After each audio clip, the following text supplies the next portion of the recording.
So you're effectively under house arrest. Could you just describe for our viewers what life is like for you? Well, life these days is the only time I go out of my house is when I have to go to make a court appearance. And I have had, in the last 19 days, 70 appearances in court. I mean, in different courts. So sometimes about 10 in a day.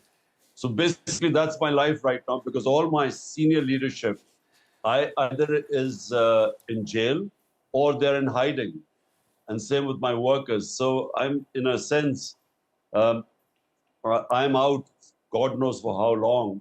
But right now, it is going from one pail to another. That's basically my life. And the forces allied against you, is it effectively the army? Well, we have an undeclared martial law right now in Pakistan. The army, the military establishment is running the show. And to what extent do you regret, when you were leader, not weakening their power? Look, the army has ruled Pakistan directly or indirectly for 75 years. So, you know, for me to have come in and thinking that I can, get rid of the army from the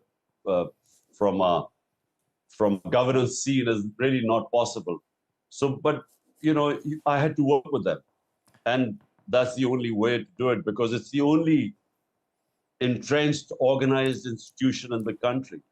So when the whole governance structure is, the other institutions are weak. By the way, I succeeded for 3 years. I mean, I managed to work with the army and actually managed to get most of my economic agenda done. I mean, we did quite well considering the COVID-19 2 years. The whole world suffered from that, and we navigated through that. And then our economy was growing in the last 2 years of my government, the best in 17 years. So actually, I managed, quite well at the time. I mean, I think the perception from their side, though, was that you were turning against them. I mean, do you regret that? Because they obviously, I mean, they forced you out, and it does look from where we sit. Well, tell me, is there a way back for you? Well, firstly, look, the army means army chief. So every army chief comes in, he brings in his own policies, his own ideology, or his own point of view. So army is not a democratic institution, which has a policy made by consensus. So I worked quite well with the army chief, except at the end. And really, it wasn't me, it was the army chief who somehow decided that, he needed to replace me with someone else. But the reason behind it wasn't me doing something wrong, was because he wanted an extension. Right. And he had already made a deal with the guy who's the current prime minister that he was going to give him an extension. So that really was the conspiracy why I was removed, not because of our performance. And it was the first government, removed, not because of corruption. So it was really because his personal interest to get an extension. I mean, normally in these sorts of circumstances, you'd expect Western leaders to be standing up and saying it's a travesty that, an elected politician has been effectively thrown in jail. I mean, my working assumption is the reason they're not doing that is because you did that deal with Putin shortly before the invasion of Ukraine. Do you regret getting close to Putin? Look, the trip to Russia was organized by a foreign office, and all the stakeholders were, the military wanted hardware from Russia.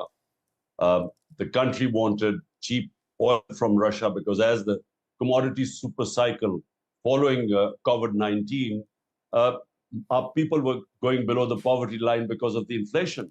So we wanted cheaper oil, and then we wanted to import 2 million tons of wheat. So the trip was organized months before. And so how was I supposed to know when I went to Russia, the next morning, Russia would invade Ukraine? It was bad timing, but I wasn't supposed to know that. But it wasn't, my policy, foreign policy was straightforward. It should be non-aligned. We shouldn't be part of blocs like Pakistan was part of the Western Bloc in the Cold War era. And that meant the whole of Central Asia and other countries were out of bound, whereas India was non-aligned. Yeah, And just to be clear, you remain. But just to be clear, you are committed to a non-aligned policy then. Yes, I mean, my point is, we participated in two conflicts. One was the Afghan Jihad, when we were part of the Western Bloc against the Soviet Union, and it was launched from Pakistan. It left us with severe consequences. Secondly, we participated in the war on terror 10 years later, and 80,000 Pakistanis died, plus $100 billion lost to the economy. So my point is that our top priority of our government should be the 100 million Pakistanis vulnerable just above or below the poverty line. And you can't care about your people if you become part of a conflict. So, that's what was my philosophy. No, I get that. So, I mean, broadly, you're not surprised that the West isn't supporting you personally? I don't really need support from other countries. But all I expect from other countries, especially the Western countries, who talk about the Western values, about democracy, about rule of law, about against human rights violations, custodial torture, and so on. All I want is that they should be consistent about these things. They should not come out just because when they want to, beat up China on Hong Kong or Uyghurs or Russia. It should be consistent. Yeah. Now, Pakistan's democracy is being wound up. It's being dismantled. And it should not be about me. It should be the fact that a country of 250 million people, if the democracy is wound out, rule of law is gone, 10,000 of my people in jails, facing custodial torture,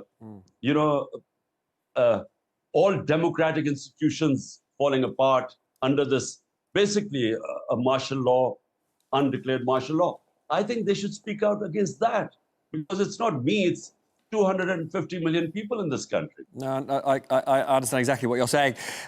When you were shot, it was shocking international news. Did you expect to die? Well, if you mean my life is in danger, yes. Why is my life in danger? Because of the popularity of my party. Since we've been ousted, out of 37 by-elections, my party has swept 30. So all opinion polls now say this is the election year, that my party will win the elections. And all those who are threatened from me coming into power, which is people sitting in the government, they were the ones responsible for the first assassination attempt on the 3rd of November. Then there was another attempt on the 18th of March this year, which I was very lucky to survive. So if you are saying my life is in danger, yes, because for the same reason that they are the ones who do not want my party to succeed in the elections and are threatened, they are still in power. Could you leave the country? Nowhere. This is my home. I mean, so you don't want to leave the country, even if even if you could save your own life, you wouldn't leave. No, I wouldn't leave because our leaders used to leave the country, had billions of dollars stashed abroad. So what will I do if I leave my country? But in any case, I mean, this is my home. Why would I leave it? Well, except it's a home where you can't actually leave your own house. I mean, it sounds as though you've slightly got a death wish. No, it's not that. It's just that, I grew up with this country. I mean, my life, my age is almost the same as Pakistan. And, I came into politics 27 years ago. I didn't need politics or a career. I had everything. The reason was people like us, look, let me just tell you, I got inspired when I went as a teenager to England. What inspired me? Rule of law. and a welfare state. And so when I started politics, these were my two aims. Pakistan should have rule of law and welfare state. The reason why countries are poor is not because of lack of resources. Pakistan is a very resource-rich country. But because we don't have rule of law, we have this tiny elite which is above law and which hogs the resources of this country, while the majority of the people have no access to justice. So therefore, my movement started 27 years ago. It's as long as I live, I will be struggling for this rule of law, movement for justice. This is my life mission. Imran Khan, thank you so much for joining us. My pleasure.